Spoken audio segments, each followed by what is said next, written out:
तरसिंगी थाना फाइलेरिया निराकरण सचेतनता कार्यक्रम। गंजाम जिला तारासिंगी थाना आज फाइलेरिया निराकरण पर एक सचेतनता कार्यक्रम अनुष्ठित होइछे।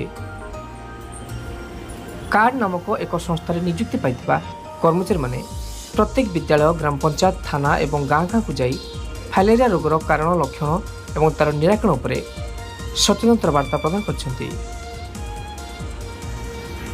आज तरसिंगी थानार गंजाम जिला अतिरिक्त आरक्षी अधीक्षक प्रफुल्ल कुमार पर्जार सभापतित्व में कार्यक्रम अनुष्ठित होता। निजे सचेतन होगा सहित अन्य को सचेतन कराइबा एवं नियमित औषध सेवन करने, परिवेश को सुस्थ रखी सुस्थ भारत गठन पर समस्ते शपथ ग्रहण करते। भारप्राप्त थाना अधिकारी विजय कुमार स्वाई, एसआई गोपाल कृष्ण पाठी, कार्ड संस्थार रवींद्र महाराणा मंचासीन थिला बेले विपदर बंधु अनुष्ठान अरक्षित परीक्षा कार्यक्रम को परिचालना करते।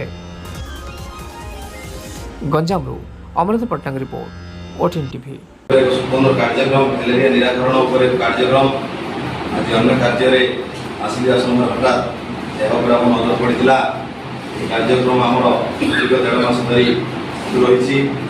केवल खाली तारासिंगी नुह भंजनगर जगन्नाथ प्रसाद आरंभ कर ब्रह्मपुर संपूर्ण गंजाम जिले में कार्यक्रम चली। कंपनी बर्तमान आम जो ट्रस्ट नहीं तो आम यार प्रथम कार्य कारण हूँ असना पाखे कौटी पा जमीवा, मशारी न टांगी शोवा, यह हूँ जो मूर्खत्वर परिचय आम दौचे। आजिका समय भारत सरकार एत उन्नत मानर सेवा जोगाउछन्ति।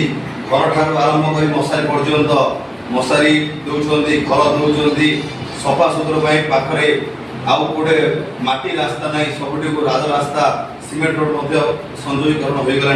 तथापि आम अनुन्नत हो रही जहाँफल विभिन्न रोगाग्रस्त होचे। भंजनगर उपखंड चिकित्सालय को जी आज फाइलेरिया रोगी से 30 जन ट्रिटमेंट होते जार प्रतिकार ना, ब्रह्मपुर पठाऊँगी, ब्रह्मपुर कटक जाऊँगी, घर आसी निरुपाय हो बसुँच।